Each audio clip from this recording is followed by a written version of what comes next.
자, 지난 시간에는 인간의 감각과 관련해서 인간의 감각 기능 중에서 시각과 관련된 것을 공부했는데, 이번 시간은 청각과 관련된 소리와 청각에 대해서 공부해 보도록 하자. 자, 우리가 소리를 듣는다고 하는 것, 이것은 우리 감각기관 중에서 청각을 통해서 외부의 물리적 자극을 우리가 감지를 하고 그것을 청각역에서 그것을 우리가 지각을 하게 되지.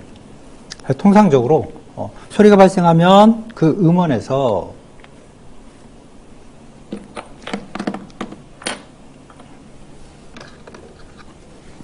진동을 통해서 공기를 매개로 해서 우리 청각기관인 귀에 전달이 되게 되지.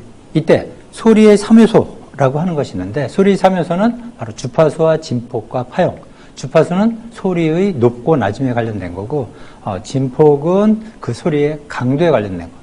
이 파형은 흔히 소리의 색 혹은 음색이라고 하는 것과 관련이 된 것이지. 그래서 반드시 이 소리의 3요소가 무엇인지 하는 것은 여러분들이 잘 알아두도록.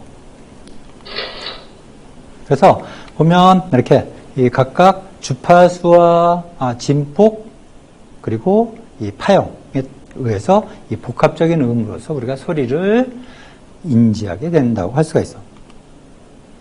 자, 그러면 이 주파수라고 하는 것, 여러분들이 잘 알고 있는 것처럼 주파수는 보통 1초 동안의 음의 진동 현상을 말하는 거야.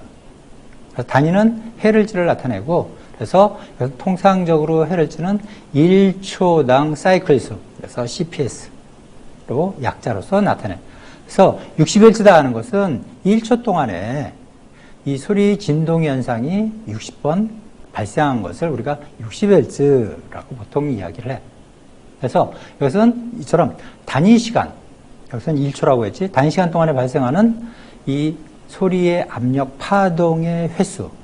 그래서 이것은 소리의 높고 낮음을 나타내는 것, 피치라고 하지. 그래서 우리가 보통 도, 레, 미, 파, 솔 하는 식으로 이러한 것들이 주파수가 달라지게 된다는 것. 그래서 우리가 통상적으로 가청 주파수라고 하는 것, 이것은 소리는 바로 이 헤르츠로 나타나는 주파수로 나타난다는데, 이 주파수, 그 중에서 우리가 들을 수 있는 가청 주파 소리의 음역은 20에서 통상적으로 2만 헬츠라고 이야기를 해. 그래서 250Hz 이하가 되면 저주파 음역이라고 하고, 통상적으로 우리가 대화를 나누는 해와 주파 음역은 통상적으로 250Hz에서 3000Hz, 우리가 들을 수 있는 소리 중에서도 일상적으로 우리가 대화를 나누는 것은 250에서 3000Hz이다 하는 것을 알아두고, 그래서 이제 고주파 음역은 통상 2만Hz까지 해서 4000Hz에서 2만Hz에 해당하는 것. 이것을 우리는 고주파라고 그래. 근데 문제는 뭐냐면, 얘는 고주파 음역이 되면 통상 우리가 얘기하는 소음성 난청을 유발할 가능성이 큰 영역이라고 할 수 있어요. 소음성 난청에 대해서는 다시 한번 알아보기로 하고, 보통 우리가 소리, 음의 주파수를 갖고 얘기할 때 옥타브를 얘기하지. 그래서 1옥타브가 높아지면 통상적으로 주파수가 2배가 높아진다고 그래. 그래서 기본이 우리는 도레미파솔라시도로 알고 있는데, 절대 음정은 통상적으로 440Hz의 라음, 보통 A로 표기를 하지. 그래서 라음으로 나타내고, 그래서 우리가 소리를 맞출 때는 보통 그래서 이 악기의 음을 조율할 때 절대 음정 440Hz A 라음에 놓고 맞추게 되죠.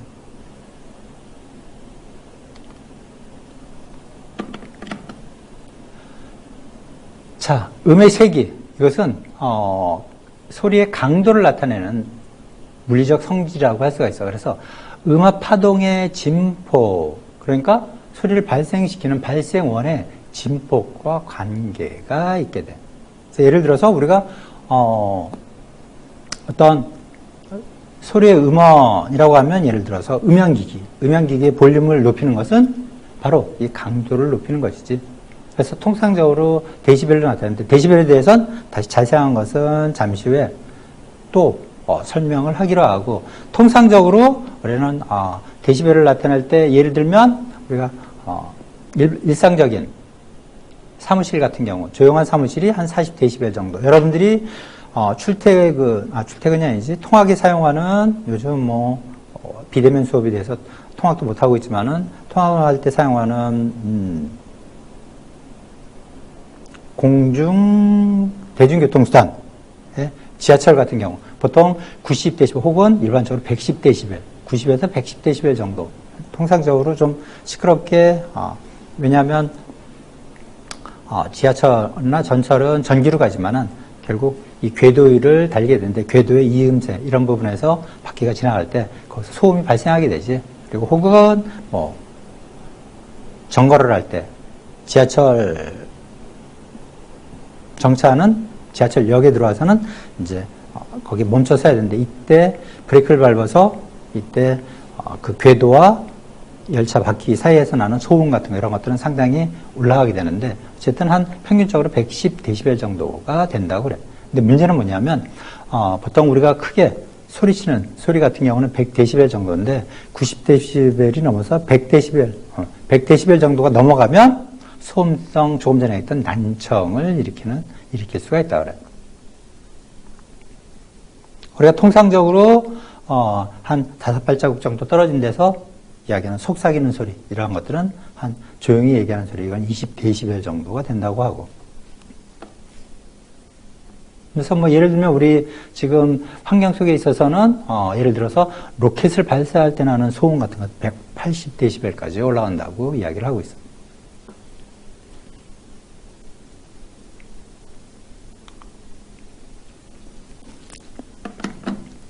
그래서 이 소리의 강도, 이것을 나타내는 것은 단위 면적당의 힘으로써 그것을 단위로 표시하는데, 글자 그대로 표시하면 이것은 평방미터당 뉴턴으로 나타내는데, 통상적으로 음압의 범위는 조금 전에 주파수의 범위는 20에서 2만 헤르츠라 그랬는데, 음압의 범위는 인간의 청력 역치. 그래서 역치라는 표현을 쓰고 있는데,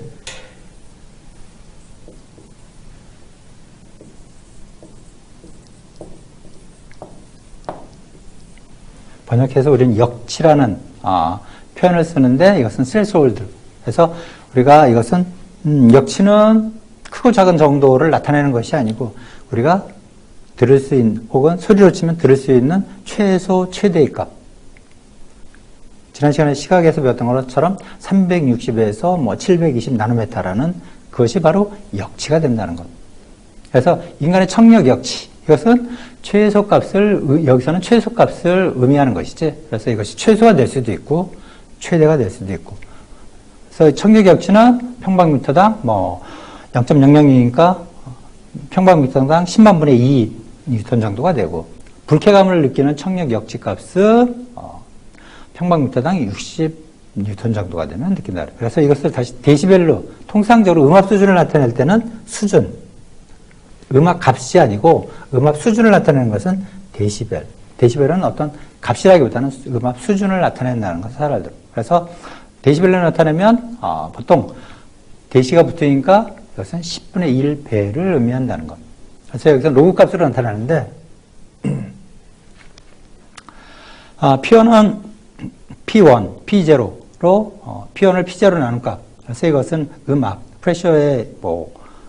프레셔를 나타내고 있는데, 그래서 이것은 로그로 나타내는데, 이것은 잠시 또 나오겠지만, 우리가 느끼는 음압 수준이라고 했는데, 결국 음압 수준은 결국 사람이 느끼는 것을 의미하는 것이지, 소리가 전달되어서. 이것은 물리적인 것을 의미하는 것이고, 이것은 사람이 느끼는 정도의 음압을 이야기하는 것인데, 이때는 이와 같이, 이것은 잠시 후에 또 스티븐스의 법칙이 나오겠지만은, 혹은 인간의 감각에 대한 법칙은 다시 또 여러분들에게 차후 또 설명을 하는데 이처럼 결국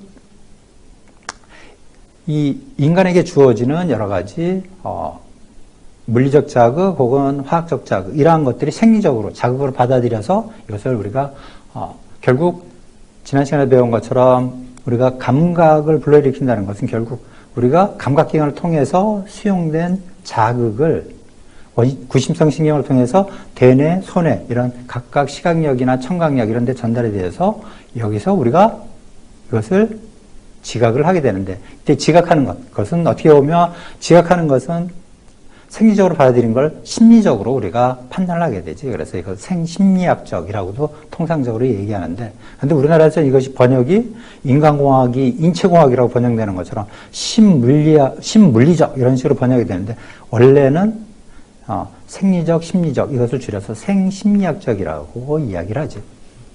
그래서 어쨌든 이러한 인간이 받아들이는 자극을 감각으로서 지각을 하는 데는 이것은 대수의 법칙을 따른다는 거야. 그래서 통상적으로 이런 인간이 인지하는 것. 지난 시간 시각에 대해서도 1931 CI를 배웠지.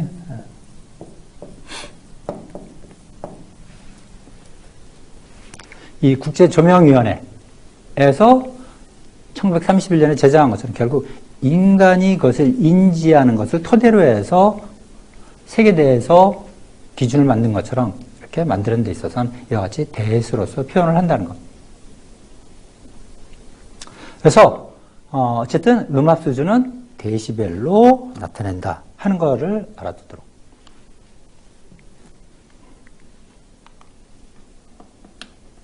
그래서 여기서 음의 높이 세기는 어떠한 것을 나타내는 것이지? 그것은 조금 전에 배웠던 것처럼 주파수, 음압, 그 다음에 이것은 파형에 따른 음색이라고 그랬지. 자, 그러면 이와 같이 소리가 공기를 통해서 우리의 귀에 전달이 되어서 결국 우리는 그것을 지각을 하게 되는데 청각기의 구조는 봐서 여러분들이 배운 것처럼 중고등학교 때 배운 것처럼 외의, 중의, 내의로 나누어져 있지. 그래서 외의를 통해서 공기 파동이 전달이 되면 중위에서 그것이 다시 바뀌게 되는데, 자, 공기의 전달에 의해서 공기 파동이 기계적으로 진동으로 바뀌게 되죠. 그래서 외의에 소리가 닿으면 고막을 진동시키게 되고, 이 고막의 진동이 결국 어떤 이 추골, 침골, 등골 이쪽으로 지나면서 난원 창에 전달이 되게 되지. 이 부분이 중위가 되는 거고. 그래서 공기의 전도가 이제 액체 전도로 바뀌게 되지. 그래서 기계적인 진동이 바로 우리가 얘기하는 달팽이관 이쪽에서 액체 파동으로 바뀌게 된다는 것. 그래서 어떻게 액체의 진동으로 바뀌냐? 인파의 파동으로 이것이 전달이 되면 각각 기저막, 그리고 기저막에 있는 이 청신경, 혹은 우리 귀에서 이 청각과 관련된 신경을 통해서 이것이 전달이 되게 된다는 것. 그래서 이때 신경 전도가 되는데, 이때 신경 전도는 청신경이 바로 구심성 신경을 통해 전달이 되게 되지. 그래서 바로 인파액의 파동이 기저막을 움직이게 되고, 그래서 여러분들이 잘 알고 있는 이 코티시관에 전달이 되어서 바로 말초신경을 자극을 하면 이것이 신경계 임펄스를 생성하게 된다는 것. 그렇게 돼서 청신경에서 감지하게 되면 바로 중뇌에 있는 청각 중추로 전달이 되면서 여기서 해석이라고 하는데 결국 그것이 지각을 하게 되는 것이지.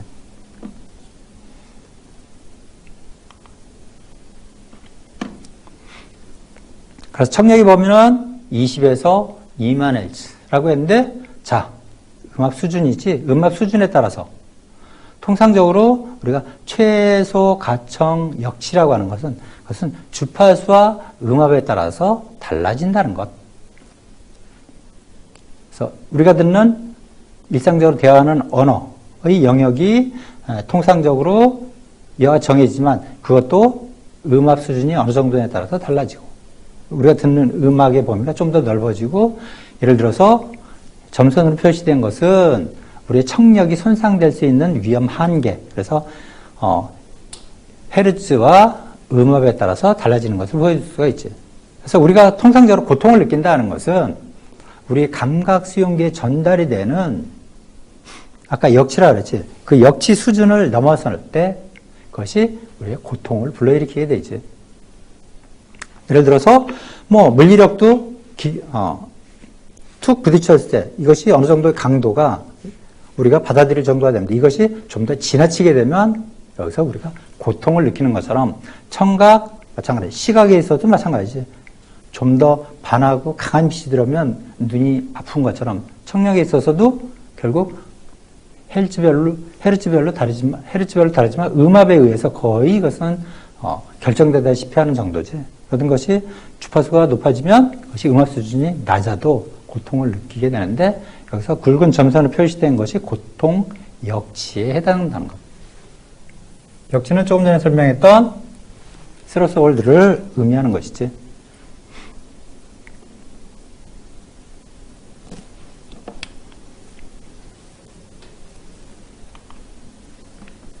자, 그러면 이러한 우리가 어느 정도의 그러면 결국 조금 전에 헤르츠와 그리고 음압으로 했는데 이건 복잡하니까 그러면 음량으로서 측정을 해서 어떤 기준을 만들어야 되겠지. 그러려면 음량이라는 걸 측정하자 해서 하는데 음량은 바로 사람이 느끼는 소리의 크고 작음 정도를 나타내는 것.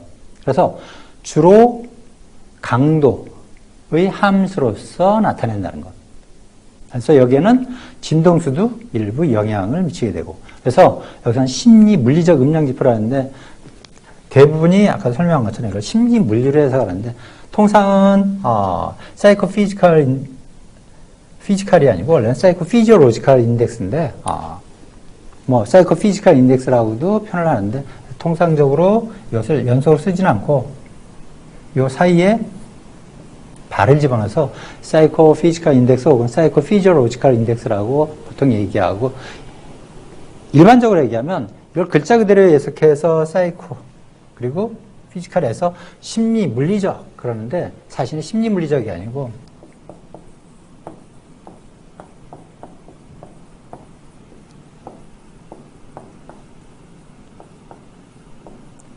정식으로는 생리 심리학적 지표라고 하는 것이 맞고 이것을 줄여서 리자를 빼고 같은 리가 같이 오기 때문에 생심리학적 지표라고 하는 것이 인간공학적으로는 맞는 표현인데 어쨌든 번역이 최초에 이렇게 번역이 되면서 인간공학과 관련이 없는 사람이 번역을 하면서 그냥 심리물리적 음량 지표한 것이 이렇게 되는데 이건 뭐 어쩔 수 없는 거고 예를 들면 국문학자의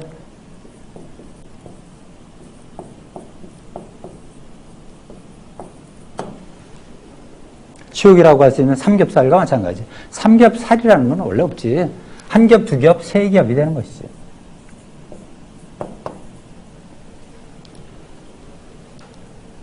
근데 국어사전에도 이제 세 겹살이 아닌 삼겹살로 올라가 있지.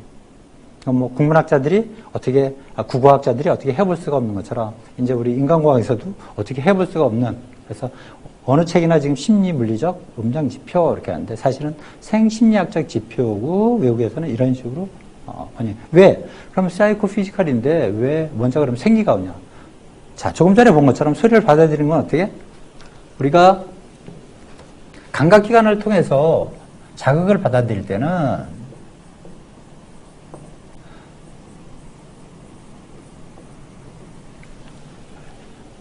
결국 생리적인 것이지.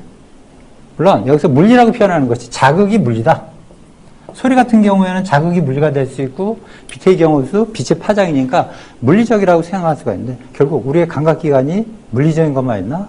예를 들어 냄새나 뭐 이런 화학적인 것도 있고 이러한 것들은 결국 물리적이 아닌 특히 생리적으로 이것을 수용해서 수용은 생리적으로 하고 자 이것을 지각하고 인지하는 것 이것은 우리 대뇌에서 심리적으로 하게 되지. 그래서 사이코 피지컬이라고 써져 있지만 우리는 생각할 때 이것을 생리 심리학적이라고 하는 것이 사실은 맞는 것인데 자 이건 여담이고 어쨌든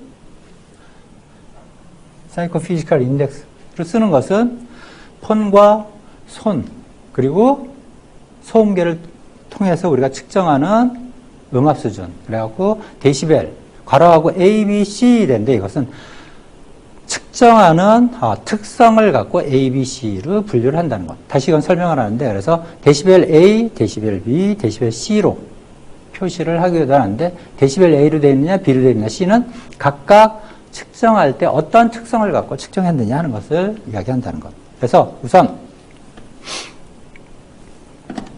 이 폰은 음의 감각적 척도야. 중요한 것이 감각적 척도라는 것. 그래서 이 폰은 뭐냐면 어떤 특정한 소리, 음과 같은 크기로 들리는 기준이 있어.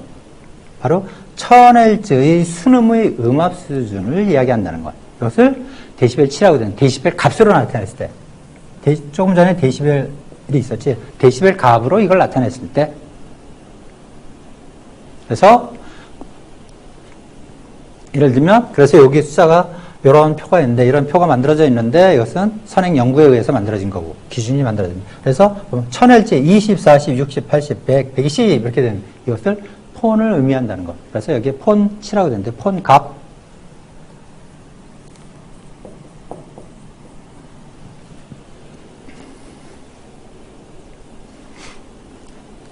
계속 얘기하지만 서구에서 일본에 먼저 들여온 것을 일본에 있는 걸 그대로 갖다가 같이 그냥 쉽게 쓰려고 그러다 보니까 이 일본한테 7하고 표시되어 있는 한자로 7하고 되어 있는 것을 그냥 폰 7이라고 하는데 값을 의미하는 것이지.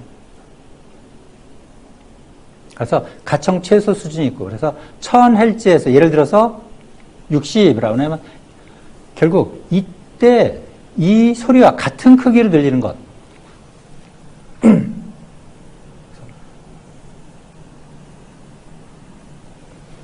연구를 해봤더니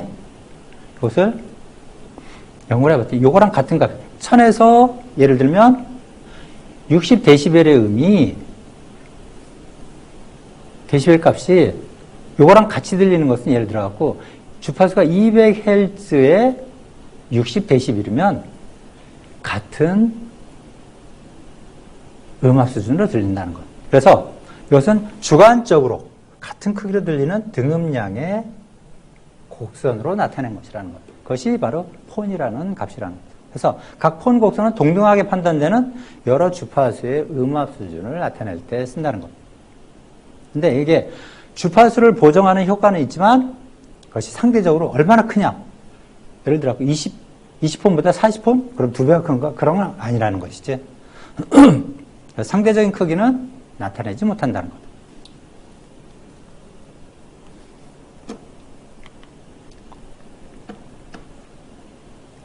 마찬가지 1000Hz 60dB의 음이 60폰인데 50Hz 65dB도 같은 65dB의 음은 1000Hz 40dB의 음하고 같고 이건 40폰이 된다는 것을 의미합니다.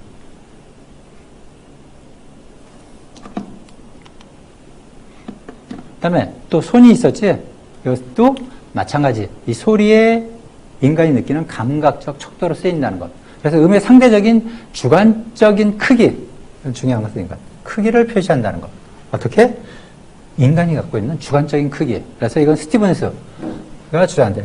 사실은 스티븐스, 그래갖고 스티븐스의 법칙에 의한 것이라고 할 수가 있어. 스티븐스의 법칙은 좀 전에 얘기했던 생리적, 심리적, 사람이 느끼는 자극에 대한 감각적인 크기, 그러니까 주관에 의한 감각 크기를 이야기하는 것. 기계나 이런 걸 측정해서 나타내는 것이 아니고 주관적 크기로 나타내는 것. 세성건데 결국 스티븐스의 법칙은 혹은 멱의 법칙이라고 돼.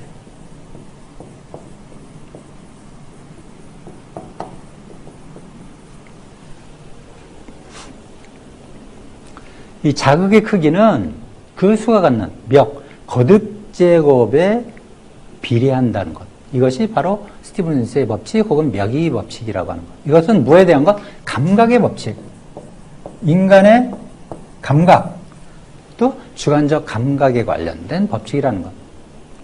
그래서 기준은 뭐다? 몇 배 큰 것이냐 하는 것. 조금 전에 배웠던 폰은 크기를 나타내는 것, 상대적 크기를 나타내는 것은 아니라 그렇지. 그래서 2손이 되면 1손의 2배 크기가 되는 것이다 하는 것. 그래서 손은 1손은 바로 40dB 1000Hz의 순음의 크기를 바로 1손이라고 한다는 것. 그래서 손, 이것도 치가 값이지, 사실. 보통 우리나라 참고서적에서 전부 치라고 나오는데, 값인데, 그래서 치는, 손치라고 하는 것은 뭐 요즘 참고서에는 전부 이렇게 치로 나오는데, 교재나 그런 것은, 손 값이다 하는 것. 그래서 이와 같이 2의 멱으로 해서 폰의 마이너스 40에 이것을, 한 것을 10으로 나눠준 것. 그래서 10폰이 증가를 하면 손은 2배를 증가한다. 그래서 대수의 법칙에 따르기도 하죠. 대수에 비례하는 것이죠.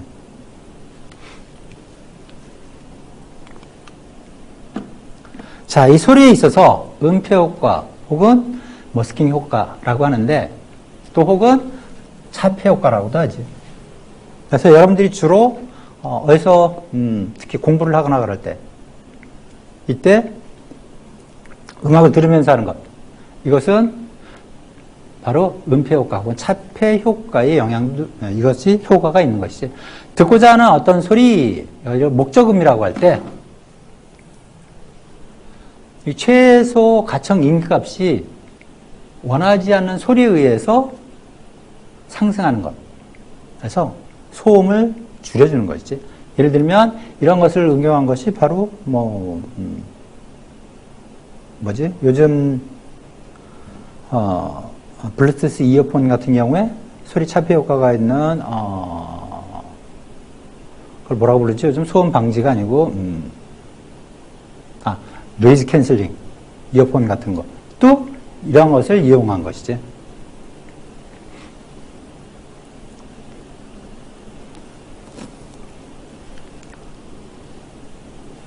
자, 어떻게 이것이 이러한 곡선을 갖고 차폐가 된다는 것을 보여주는 연구 결과로서 나온 그래프이고, 자, 그러면 여기서 소음이란 뭐냐?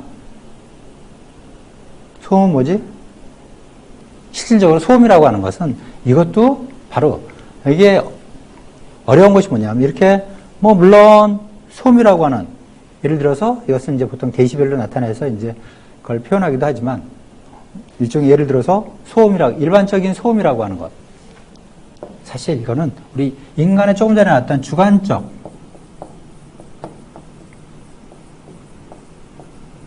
인간이 갖고 있는 감각적인 것에 상당히 영향을 받지. 예를 들면 여러분들이 좋아하는 최신의 랩이나 이런 것들, 그것은 다른 세대가 들으면 그걸 아무리 여러분들은 크게 들어도 기분 좋은 소리가 되는데, 그것과 무관한 혹은 관심이 없는, 요즘 또 트로트가 유행을 한다고는 그러지만, 그 트로트를 좋아하고 그런 사람이 들으면 소음이지. 결국 소음이란 쉽게 정의를 하면 이렇게 주어진 작업의 존재나 완수하는 정보적, 무관한 청각적 작업, 이렇게 나오는데, 이런 건 이제 사전적 정의고, 쉽게 얘기하면,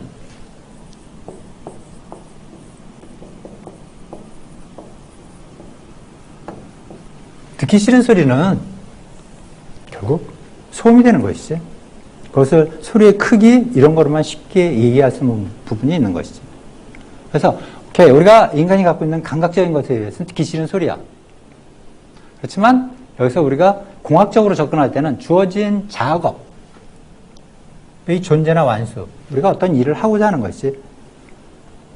그리고 혹은 우리가 좋아하는 노래 혹은 클래식이 되었던 랩이 되었던 트롯이 되었던 들을 때 그것을 방해하는 것. 결국 우리가 그것은 들어서 뭔가 릴렉스 하려고 하는데 그것과 관계없이 다른 노이즈가 들어온다 하는 것이 소음이 되지. 그래서 정보적으로 중요한 것은 정보적으로 우리가 필요한 정보가 있지. 무관한 청각적 자극. 이것을 우리가 소음이라고 한다는 것. 그래서 불규칙적인 것도 있고 또 비주기적이고 또 고주파 음역의 특성을 가진, 특히 고주파 음역의 특성을 가진 것. 우리가 여기서 얘기하는 것은 바로 왜 이 얘기를 하냐면 조금 전에 나온 것처럼 고주파 영역에서 우리 청력을 손실을 가져오는 것들이 많지. 그래서 이런 거 인간의 바로 건강을 해칠 수 있는. 그리고 이러한 것들이 결국 심리적으로, 생리적으로는 건강, 심리적으로는 집중력이나 이런 걸 떨어뜨려서 사고, 속도 혹은 결과적으로 일의 완수와 관련된 생산성 혹은 효율을 떨어뜨리는 것을 볼 수가 있는 것이지. 그래서 특히 고주파음의 특성을 가지는 소음의 종류는 연속적으로 발생하는 것. 그래서 하루 종일 같은 크기 소리가 발생돼. 예를 들면 연속음은 여러분들이 아까도 얘기한 것처럼 지하철을 타고 통학을 할 때 왜? 궤도의 길이가 궤도에서 이음새가 거의 일정하게 되기 때문에 일정하게 덜커덩덜커덩 하는 소리 나는 이런 것이 연속음이 되고, 단속음 1초보다 간격이 크게 발생. 예를 들어서 공사장 간데서 퉁 하고 어떤 공사를 칠 때 나는 1초보다 간격이 크게 발생하는. 근데 거기에 충격음, 폭발과 같이 일시라는 건 잠깐 그때만 일어나는 등이 있지. 그래서 기본적으로 나도 외우는 건 별로 좋아하지 않는데, 왜? 요즘 같은 때 외울 필요 없지. 스마트폰만 두들기면 그때그때 스마트해질 수 있고 다 정보도 알 수 있고, 그런데 외우는 건 필요 없죠. 그래도 여러분 찾을 때 뭘 찾아야 되고 관련돼서 기본적으로 알고 있어야 찾는 것 찾을 수 있기 때문에 기본적인 것들은 그래도 어느 정도 외워야 되는 건 불가피하다는 것. 이러한 것들이 왜 기사 시험에 나오는 것도 나오지만, 기사 시험에 나오는 이유는 뭐야? 기본적으로 전문가가 되면 그 정도는 알고 있어야 되고, 그걸 통해서 그 다음 단계로 정보를 찾든 어쨌든 하는 것을 할 수가 있기 때문에.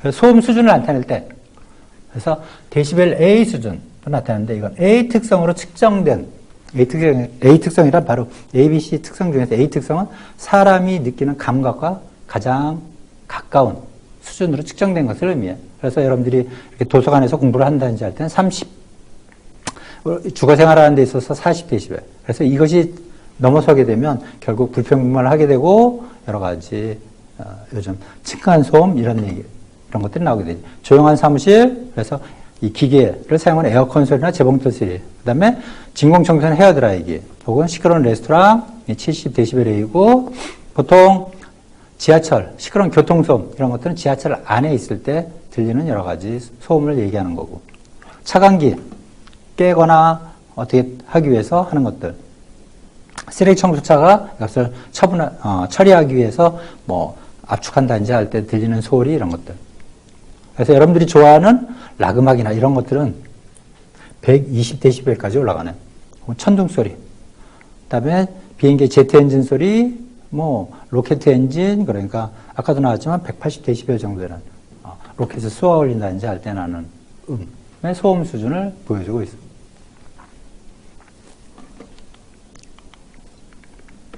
그래서 소음을 측정할 땐 대등소이한데 전부 이런 형태의 소음 측정기라는 것을 갖고 측정을 하게 돼. 그래서 원래는 소음 측정기요. 소음을 측정이 아니고 원래는 소리를 측정하는 것이지. 근데 용도가 어느 정도의 소음이냐 하는 것을 측정하다 보니까 이제 소음 측정기로 되는데, 사실은 소리를 측정해서 하는 것인데, 그래서 이것도 사운드 레벨 메타인데, 아까도 얘기한 것처럼 결국 이것도 일본에서 쓴 걸 들여다보니까 일본에서 이거 소음계 하고 먼저 서구에서 들어온 걸 일본에서 갖고 오다 보니까 한문으로 써놓은 것을 우리도 갖고 오다 보니까 소음계인데, 사실은 소음계는 아니지. 근데 어쩌겠어. 지금 다 소음계로 해서 다 통용이 되고 있으니. 그래서 이런 것들을 하나하나 잡아가야 되는데, 이것도 우리 학회에서 해야 될 일 중에 하나인데 아직 잘 안 되고 있는데, 그래서 여기서 이제 소음 폭로 정도를 파악하는, 이 소음 폭로라고 하는 것도 사실은 일본에 사용하는 단어에서 그대로 갖고 온 걸 소음 폭로라는, 사실은 노출이 어떻게 보면 맞기도 하고 노출되는 정도지. 그래서 소리에 노출되는 정도를 파악하기 위한 건데, 이 폭로라고 하는 개념은 폭발할 때 폭자를 써서 그만큼 유해하게 안 좋은, 인간에게 안 좋게 노출이 되는 정도를 이야기하는 것을 하고 있는데, 사실은 그런 것만 측정이 되는 것이 아니고 모든 소리의 음압 수준을 측정할 수 있기 때문에 그냥 소리의 음압 정도를 파악하는 데 사용되는 측정 기구라고 할 수가 있지. 근데 뭐 모든 서적에서 지금 이렇게 쓰고 있으니까 우선은 그냥 소음 폭로 정도 아니면 소리의 노출 정도를 파악하는 데 사용되는 기본적인 측정 기구다. 이렇게 이해를 하면 될 것 같아. 그래서 또 한편으로 소음 폭류량계라고도 이야기를 하는데, 그래서 소음이 폭로되는 총량을 측정하는 계획이 이렇게 되는데, 그냥 이것은 소음계라고 보통 불리는데 소리의 음압을 측정하는 기계다라고 알고 있으면 되겠어. 그래서 소음 수준을 측정한다 할 때, 소음 수준, 여기서도 얘기하는 것이 수준이지. 그래서 왜? 이것이 소음 수준이 되려면 단순히 소리의 음압이 아니고 인간이 감각적으로 느끼는 정도하고 맞아야 되지. 그것이 소음으로 되려면. 그래서 측정 대상 근로자의 근접된 위치, 그 중에서도 귀 높이에서 측정을 하는 것이 맞겠지. 왜? 소리가 전달될 때 공기의 밀도에 따라 달라질 수가 있기 때문에. 중요한 것은 근로자 혹은 대상자의 귀 높이에서 이것이 측정이 돼야 한다는 것.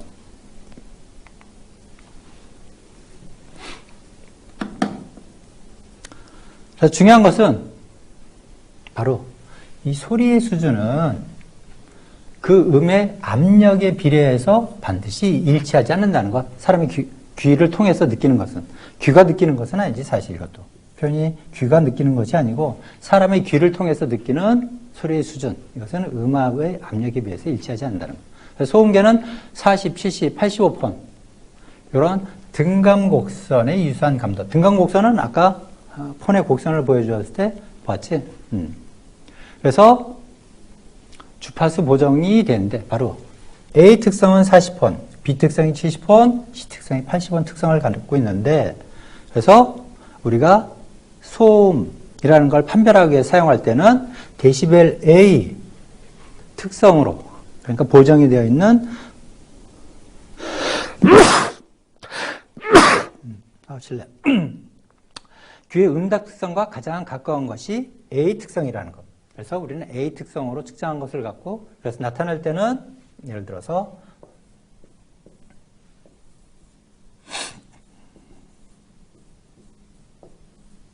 40데시벨 A 하는 식으로 예를 들어서 그 값이 40이라면 이와 같이 나타낸다는 것.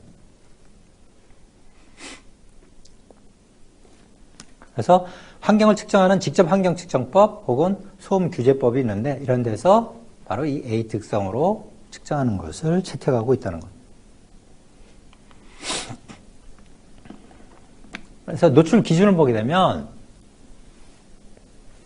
노출 기준, 이것은 이 미국 기준 있고 유럽 기준이 있는데 그것은 뭐 어디서 제정했냐에 따라서 틀려지게 된다는 것. 그래서 오사는 바로 예를 들어서 산업안전보건청이라고도 할 수도 있고 뭐 처라고도 할 수 있는데 그건 뭐 해석하기 나름이고 어떤 뭐 반드시 우리나라 처하고 똑같은 건 아닌데 하여튼 그런 형태 산업안전보건청 같은 것이라고 이해하면 되고, 그래서 이것은 뭐 미국 위원회 같은 이 정부에서 산업위생에 관련된 데서 정한 것이 약자로 ACG, IH라고 하고, 유럽 같은 경우에는 유럽 기준은 이걸 굳이 해석하자면 이제 무슨 과학위원회 같은 것인데 무엇에 대한 과학위원회냐? 결국 뭐 소비자의 안전과 건강을 위해서 정하는 뭐 새로운, 그러니까 어떤 제품이나 우리 인간이 만든 이러한 것들,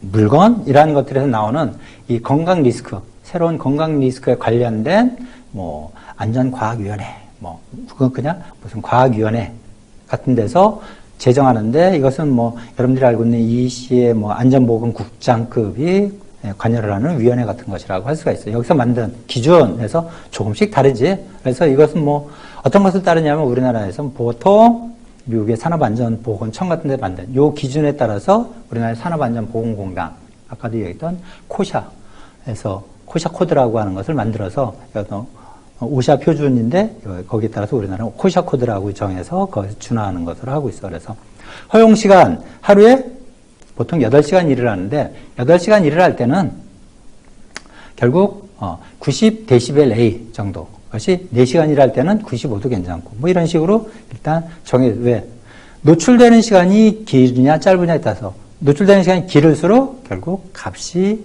점점 더 왜 이렇게 큰 값으로 계속 노출이 되면 결국 소음성 난청이 될 수가 있어서 이 사업장에서 종사하는 근로자의 건강을 해칠 수가 있다는 것이지. 어떻게? 소음성 난청으로. 소리 같은 경우.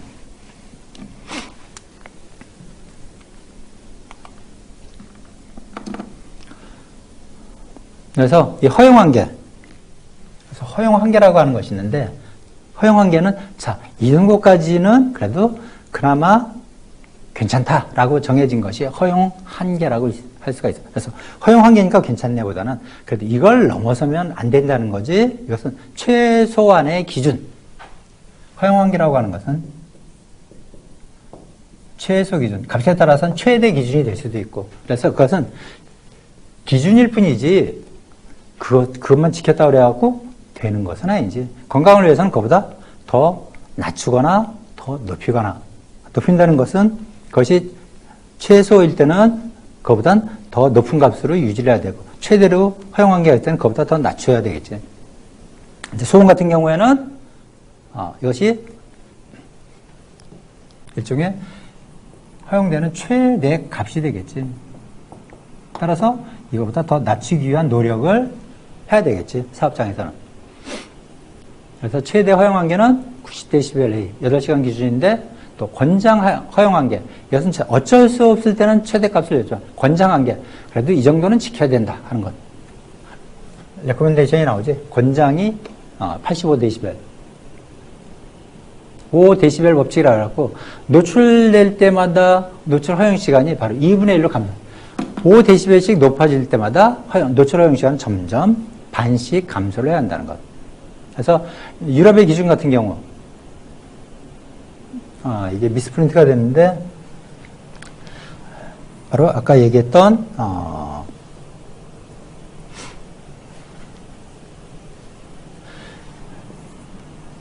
사이언틱 커뮤니티니까 사이언틱 커뮤니티 SCI EI인가?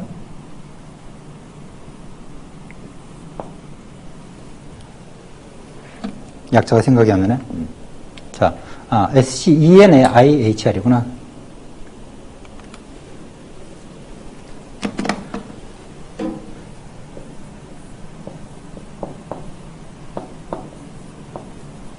휴먼 리스크스니까 이 기관에서 만드는 것이고 법적 최대 허용 한계가 80dBA 8시간 기준이고 권장 허용 한계는 80dBA.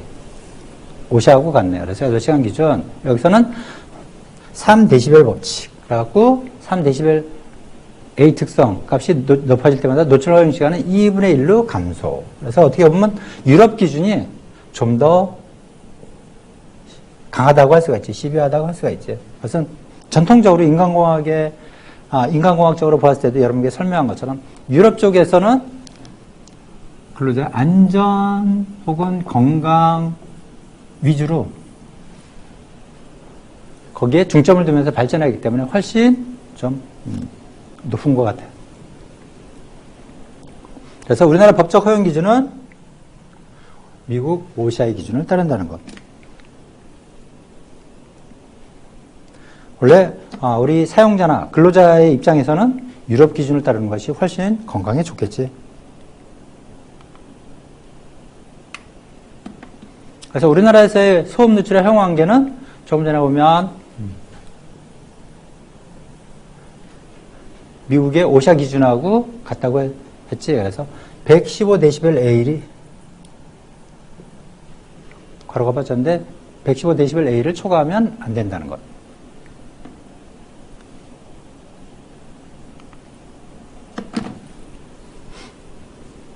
자, 충격소음의 노출 기준. 충격소음, 예를 들어서 굴착기를 통해서 쿵 하고 때리는 소리라든지 기계가 예를 들면 요즘 뭐든지 찍어서 나오니까 그래서 이 프레스라고 하는 걸 통해서 모든 걸 이제 이 성형을 해서 보통 나오게 되지. 성형이라고 하는 것은 깎고 깎고 만들고 하는 것이 아니고 그대로 찍는 게 많지. 그래서 무거운 힘을 이용해서 철판이 되었던 플라스틱에 대해서는 확 성형을 시켜버리는데 이때는 쿵 하고 충격음이 발생하게 되죠. 그래서 이러한 것들이 상당히 산업 현장에서 충격 소음이 많다는 것. 그래서 최대 음압 수준을 120dB A 이상의 소음이 1초 이상 간격으로 발생되는 소음을 충격 소음이라고 한다는 것. 최대 음압 수준이 140dB A를 초과하는 충격 소음에 노출돼서는 안 된다 하는 것. 그래서 일일 노출 횟수가 몇 번이냐? 일일 노출 횟수 결국 이것은 8시간 기준이지. 그래서 이 소음의 강도 데시벨 A를 나타내면 노출이 100번이다 그러면 소음 강도는 140dB이 넘어서는 안 되고 1000번이다 그러면 130, 10,000번이다 그러면 120 이런 식으로 제한이 되고 있다는 것. 그것에 대한 기준.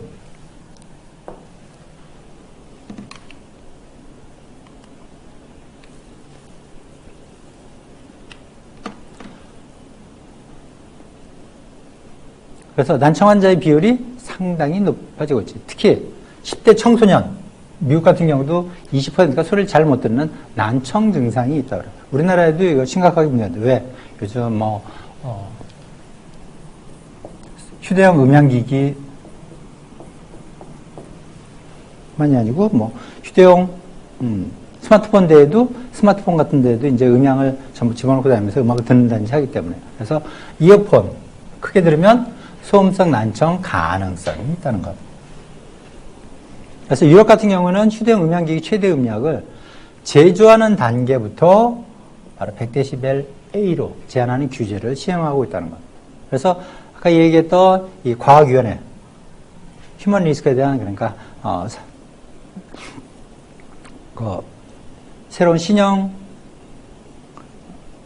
안전 위험 요인들에 대한 규격을 만든 거 보면 과학위원회에서 만든 건 휴대용 MP3 최대 음량을 85dB 이하로 규제를 검토하고 있다고 그래요. 미국 같은 경우에 있어서는 아이팟이 애플에 유명했었지. 최대 음량을 100dB A로 낮추는 기능을 첨가를 하고 있다고 그래요. 그래서 소비자의 청력보호를 위한 선택권을 인정하는 방안이 필요하다는 것. 그래서 왜냐하면 최대 음량 기준을 넘어가게 되면 바로 소음성 난청, 그것을 매일 듣다시피 하기 때문에 난청 가능성이 있다는 거예요.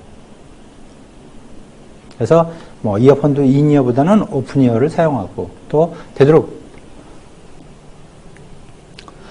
허용 노출 기준을 낮추면 시끄러운 것은 사용할 수 없는 문제가 존재한다. 예를 들어서 여러분 지하철 통학을 할 때 보면 그것은 최대 110dB A 정도 혹은 90에서 110dB 사이로 왔다 갔다 하는데 예를 들어서 유럽 기준처럼 80dB A 이하로 최대 음량을 규제해버리면 지하철 안에서는 소리가 안 들리게 되지, 음악 소리가 잘.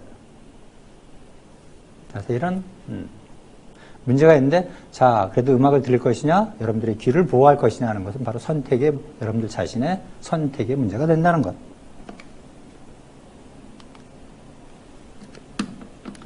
자, 노출 지수라고 하는 것. 그것은 이제 바로 우리가 어떤 일을 완수할 때 그것을 방해하는 소음을 측정하는 평가 기준으로서 노출 지수라고 하는 것을 평가하는데 소음이 한 종류가 아니고 여러 가지 종류가 될 수도 있지. 기계 소리도 있고 그 다음에 또 다른 물건을 운반하는 것에 나오는 소리 등등 사람들이 대화하거나 또 다른 기계가 작동이 되거나 하는 여러 가지 것들이 있기 때문에 이런 노출 지수를 산출해서 이것이 100% 미만이 되어야 한다는 것. 그래서 이거 복합적으로 노출되는 경우에 있어서 사용하는데 그래서 노출 지수를 D라고 했을 때 그래서 각각 특정 소음에 노출되는 시간을 CI, 특정 소음에 노출되어 있어 허용 노출 시간을 그것은 이제 톨러런스에 T자를 써서 TI 하고 있는데 그래서 이렇게 해서 이와 같이 계산을 해 노출 지수를 산출할 수 있는데 100%는 허용 노출 수준이 되고 50%는 대책 수준은 뭐냐? 자, 50%가 되면 거기에 대한 대책을 세워야 된다. 무엇을 위해서? 바로 그 안에 있는 사람, 사용자인 혹은 근로자의 건강을 위해서 혹은 그걸 통해서 또 사고로 이어질 수 있기 때문에 사고를 낮추기 위해서. 예를 들어서 8시간 동안 작업을 하는 동안에 발생하는 작업장의 소음 수준이 예를 들어서 4.0시간은 그러니까 한 4시간 정도는 85dB 정도 A 특성에 노출이 되고 3.5시간이 95dB A 그리고 0.5시간 정도는 105dB 정도에 노출이 되더라 하고 8시간 작업한 것을 이와 같이 측정했을 때 나왔을 때 노출 지수 D라고 하는 값은 이와 같이 해서 163.5%로 계산이 된다는 것. 그러면 허용 노출 수준을 훨씬 심각하게 넘어간 것을 알 수 있지. 그래서 대책 수준이 아니고 이것은 바로 작업을 중지시키고 거기에 대해서 대책을 세우지 않으면 여기에 종사하는 사람들이 바로 소음성 난청이 될 수 있다는 것이죠. 허용 기준을 훨씬 또 노출 지수 외에 TWA, 이 TWA가 무엇인지도 여러분들이 알아둘 필요가 있어. 그래서 이것은 시간의 가중 평균을 하는 것이야. 그래서 이것에 머리 글자를 따서 TWA라고 하는데 여러분들이 TWA가 무엇인가 하는 것 정도는 기본적으로 알고 있어야 한다는 것. 그래서 이 TW 수준으로 환산할 수가 있는데 노출 지수, 조금 전에 노출 지수를 구하는 걸 배웠지. 그래서 이것을 8시간 가중 평균. 왜? 우리가 통상 근무를 하면 8시간 정도 근무를 하지. 주 40시간. 그래서 노출 지수 수준이 계속 노출되었을 때 8시간 작업을 했을 때 해당되는 그 음의 수준이라고 할 수가 있어. 그래서 TWA는 자 어떻게 구하냐면 결국 16.61 로그 값. 그래서 이렇게 해서 이런 식에 집어넣어서 계산할 때 바로 노출지수, 조금 전에 노출지수가 163.5였지. 163.5를 집어넣으면 TWA로 한 사람은 93.5dBA가 된다는 것.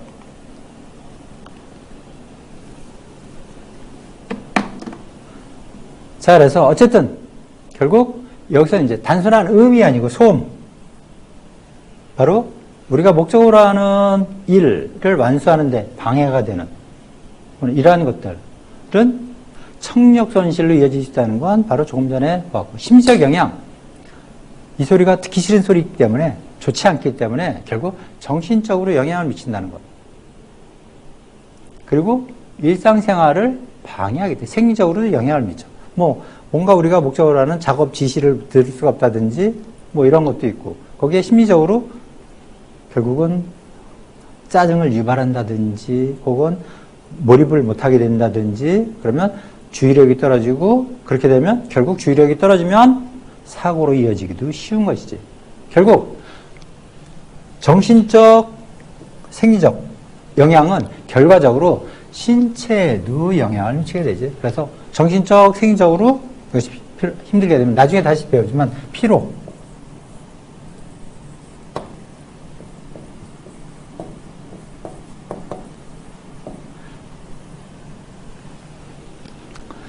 파티그, 피로를 유발하게 되고, 그 피로는 결국 우리 신체에 영향을 미치게 되고, 신체의 영향은 결국 하고자 하는 수행하는 일에도 영향을 미치게 되는 것이죠. 결국 수행하는 걸 떨어뜨린다는 건 일로서는 효율성을 떨어뜨린 거고, 신체에 영향을 줌으로써 건강, 소음성 난청뿐만이 아니고 이로 인해 사고로 이어진다면 그것이 신체의 손상으로도 이어질 수 있는 것이죠. 그래서 결국 상당히 소음이라는 것이 중요하다는 것을 알 수가 있죠. 그래서 소음은 또 대화를 방해하게 되지. 그래서 음폐효과, 한 음이 다른 음에 대한 귀의 감수성을 감소시키는 상황을 우리는 음폐효과라고 하는데, 아까도 잠시 다뤘지만 한 음의 가청력치가 다른 음 때문에 높아지는 효과, 이것은 역으로 음폐효과를 이용하는 것이지. 그래서 소음 강도가 클수록 심하고 음폐음의 주파수가 높은 음역에서 현저하게 또 음폐효과가 나타나는 것. 예를 들어 타자기 생각, 지금 뭐 타자기는 없지만 예를 들어서 키보드를 들린다. 키보드는 타자기보다는 소리가 좀 덜하지만은 예전에 타자기가 있을 때 보면 이것을 조사한 결과를 보면 연구 조사 결과 소음 65dB일 때 음성 75dB의 경우 낱말의 이해도 그러니까 음성 이해도가 82% 이상으로 해야 지장이 없는데 소음이 75dB일 때 음성 75dB이면 이해도가 65% 음성 이해도가 65%로 그리고 95dB이 되면 전혀 알아듣지 못한다는 것이지.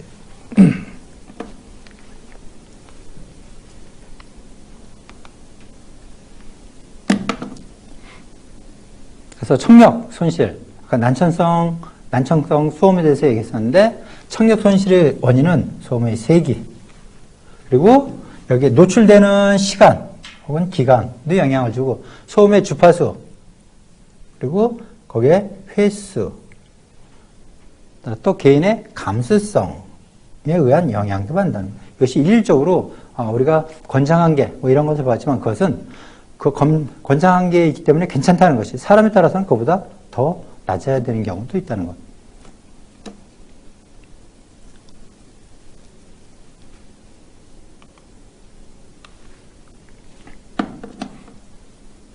자, 이것이 재해가 되는 재해성 난청인데 이것은 청력이 손실이 될 때 재해라고 하는 것은 결국 우리가 지금까지 재해라고 하면 사고에 의해서 신체가 손상이 되거나 혹은 재물상의 손실을 보게 되는 경우를 재해라고 했는데 자 그렇다면 고막 파열로 인한 청력장애 이건 공기 전도장애로 인해서 난청이 되는 경우 또 혹은 순간적인 폭발음에 의해서 고막이 파열되는 경우 그래서 중위에 있는 등골이 진동을 전달하지 못하게 되고 그래서 음파가 직접 난원창에 부딪히게 돼서 정상적일 때와 다르게 되는 것. 이것이 재해성 난청이라고 할 수가 있어.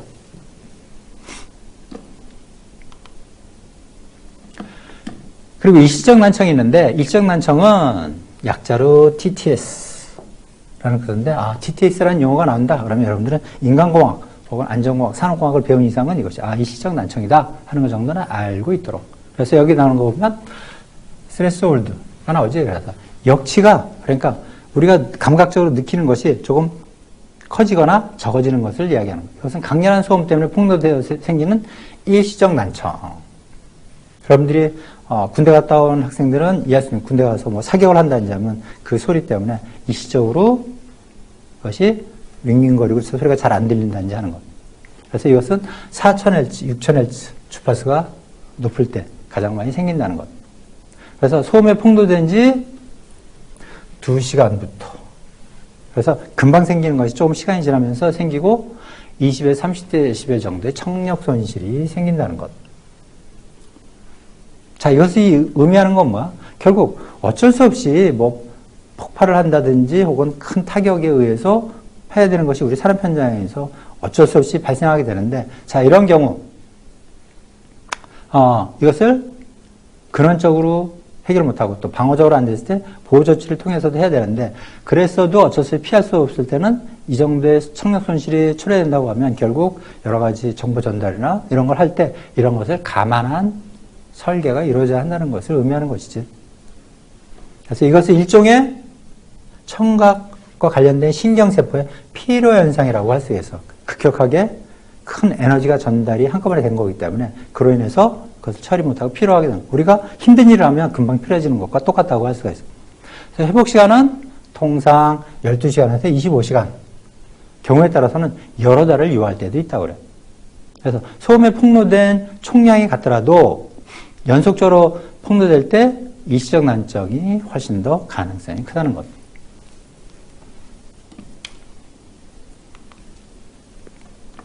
영구적 난청, 또 이게 PTS가 되면 이것이 TTS하고 PTS 차이가 이거는 영원히 일시적 난청, 즉 청신경의 피로가 축적되면 신경세포는 여기서 이제 좀 비가역적인 변성을 일으킨다는데 파괴돼서 영구적 난청이 된다는 것. 그래서 영구적 난청 청력 손실은 소음에 폭로된 다음에 50년 경과된 후 최고도에 이를 수가 있다는 것. 그래서 질병, 뭐 약물 복용, 환경소음 등에서도 영구적 난청이 가능하고, 또 우리가 나이를 먹어가면서 생기는 어쩌서 피할 수 없는 노인성 난청. 나이가 많아지면서 청신경이 퇴행성 변화를 일으켜서 청력의 손실 혹은 감퇴를 가져오는 것이지. 그래서 성별에 따라서 틀리는데 1000Hz 이하를 제외하고는 남자가 또 훨씬 더 심하다고 그래.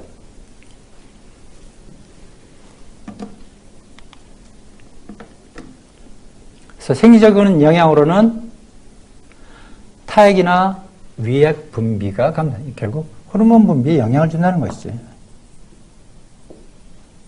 또 위의 운동이 억제되고 소화장애를 일으키고 놀람 증상이 나타나서 혈압이나 뇌압이 상승하게 되고, 혈압이나 뇌압이 상승하게 되면 위험한 경우도 많이 있지.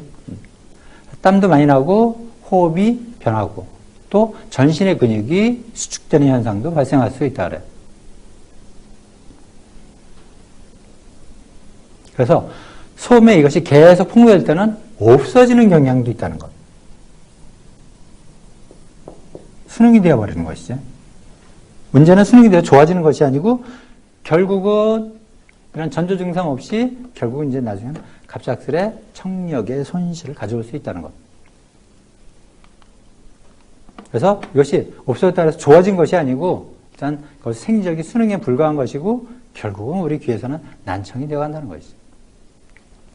그래서 청력 손실 과정을 보여주는 그래프가 있는데, 자, 이것을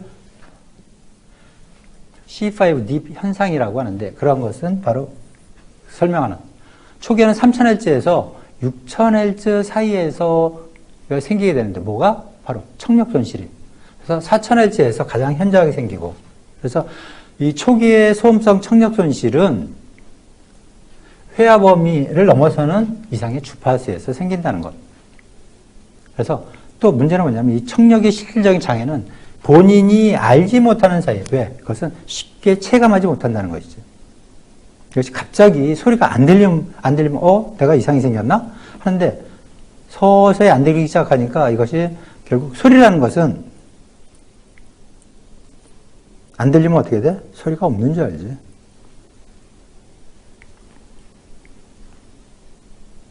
예를 들어서 여러분들이,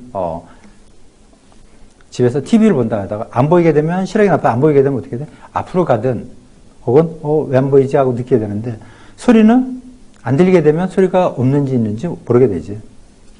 여담이지만 우리 애들이 다 컸지만 이제 어렸을 때 보면 이 작은 녀석은 상황이 어떻게 되는지 모르니까 이제 큰애하고 작은애하고 4살 차이가 났었는데 그때 보면 큰애는 이제 학교 다니면서 아이들하고 소곤소곤하고 귀에 말하는 것을 아는데, 그래갖고 이제 밥상머리에 앉아서도, 양쪽에 앉아있으면, 큰 녀석이 이제, 귀에 대고 귓속말을 한다고 얘기를 하면 지가 하나도 안 들리니까 지도 뭔가 이렇게 하고 싶은데, 그래서 귀에 말 한다고 자기도 귀를 대라 그러더니 아무 소리도 안 하고 있는 거야. 왜? 자기가 보기에 귀에 말을 한다는 것은 자기한테는 아무 소리도 안 들렸기 때문에 그냥 말하는 신용만 해도 그것이 되는 줄 아는데, 이처럼 소리라는 것은 안 들리면 그것이 소리가 없는 것으로 인지할 수 있다는 것. 그래서 요즘 느끼는 게 뭐냐면, 여러분들에게 뭘 감추겠어? 내가 청력이 좀 많이 나빠졌나? 하는 것. 그래서 건강검진을 받아보면, 정상입니다. 그러니까 정상인 줄 알았는데, 보면, 집에서 TV를 켜놓고 있으면 애들은 옆에 와서 앉으면 리모컨으로 자꾸 볼륨을 낮춰. 그러면 나는 볼륨을 자꾸 키우고. 그것이 청력에 있어서 젊은 친구와 우리들하고는 많이 차이가 나는 것을 인지를 못하는 것이지.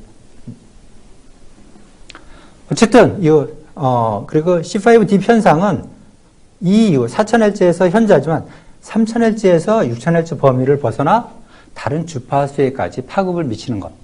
그래서 회화 범위 주파수에서는 청력 손실이 20dB 이상이 되기 전에는 내가 이거 소리를 듣는 능력이 좀 떨어진다는 것을 알지를 못해. 그래서 이것이 자꾸 이렇게 폭로된 10년 후에는 4000Hz에서 최고에 달해서 가장 현저하게 나타난다는 것. 이것이 바로 C5D 현상이라고 이름을 붙여놓은 것. 그래서 C5D 현상이 뭐다 하는 것 정도는 여러분들이 알아두도록.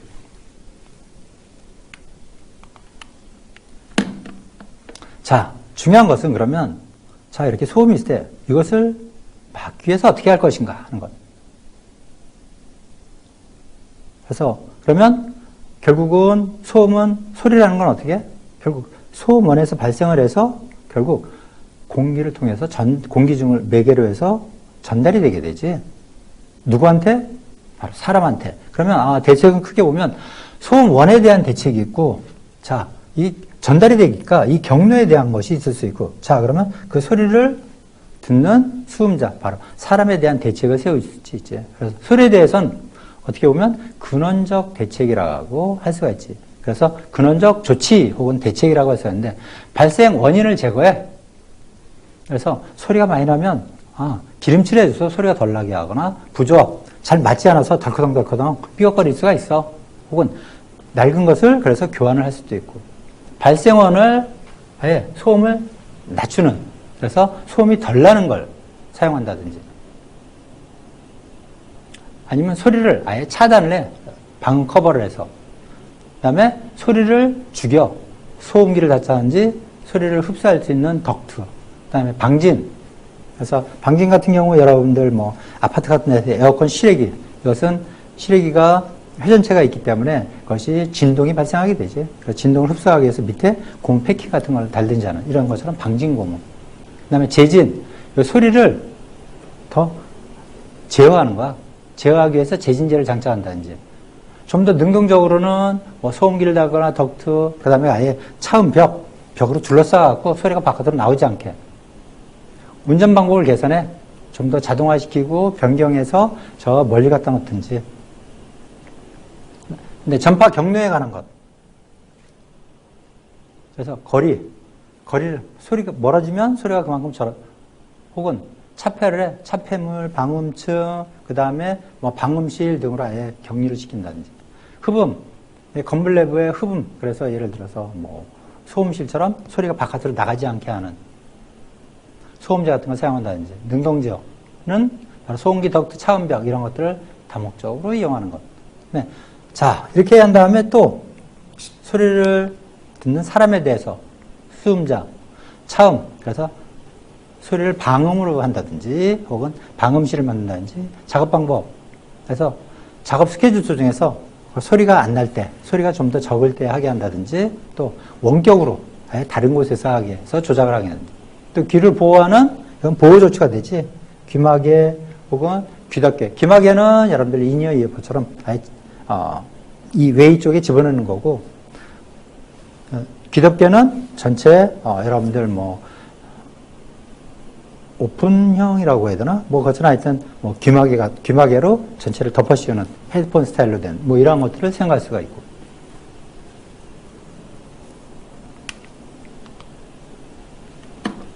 그래서 귀마개와 귀덮개 같은 경우, 1000Hz 이상에서 약 25에서 35dB의 차음 효과가 있다고 그래. 그래서 120dB 이상의 소음에서는 귀마개와 귀덮개를 동시에 그래서 이 귀에 집어넣는 귀마개도 하고 거기 귀덮개도 하고. 그래서 소음이 적은 경우 잘못하면 통화 이해도도 감소할 수가 있다는 것. 그래서 그 특성에 맞춰서 요즘은 그 특정 것을 차폐시키는 감지하고 뭐 대화 소리는 통과시켜서 통화 이해도를 증가시켜주는 이러한 것들도 요즘 많이 개발이 되고 있지. 소음이 심한 경우는 소음과 신호 강도가 동시에 줄여서 통화 이해도를 증가시킬 수 있다는 거예요. 이건 웨버의 법칙이라고 해서 다시 다루게 되는데 웨버의 비라고도 이 얘기를 해.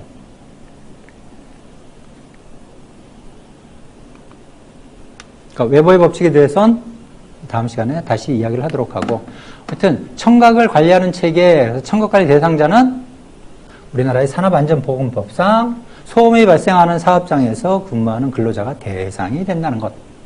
그래서 채용시 건강진단에서 청력 검사를 하고 연 1회 이상 특수 건강진단을 통해서 청력이 어떻게 변하는지 하는 것을 보게 되는데, 그래서 판정할 때는 판정 구분이 A, B, C, D1, D에도 D1, D2가 되어 있고 내용은 이와 같으니까 여러분들이 뭐 한 번쯤 잠깐 봐두고 이런 것이 있구나 하는 것 정도만 알면 될 것 같아요. 판정 구분이 있다는 것만 여러분들은 알고 있으면 돼.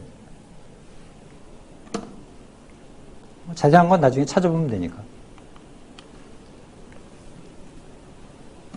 그래서 이건 산재를 판정할 때 소음성 난청을 판단하는 기준이 되는데, 소음이 발생되는 장소 5년 이상 종사하고 있거나 종사 경력이 있는 근로자가 난청이 생길 때는 소음성 난청이라고 한다는 거예요. 그래서 한 귀의 청력 송실이 40dB를 초과하는 감각 신경성 난청의 증상 또는 소견이 있는 경우,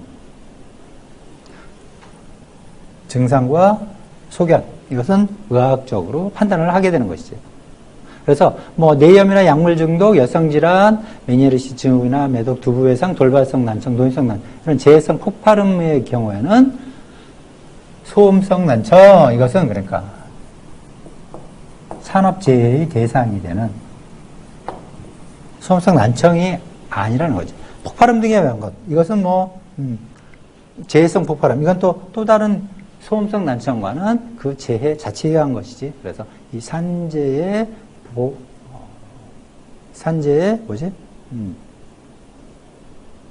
급여 대상이구나. 급여 대상으로 하는 소음성 난청과는 좀 다르다는 것.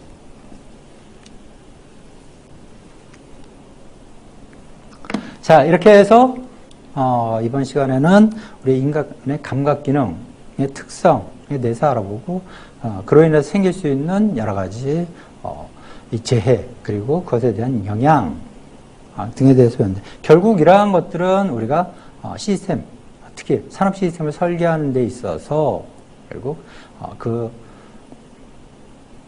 표시기에 있어서 표시기에는 앞으로 다시 배우게 되지만 시각 표시기, 청각 표시기 등인데, 이러한 것들의 설계가 어떻게 해야 될지 하는 것들의 기준이 되는 것이라고 할 수가 있습니다. 자, 오늘 여기까지 하고 여러분들 수고 많았습니다.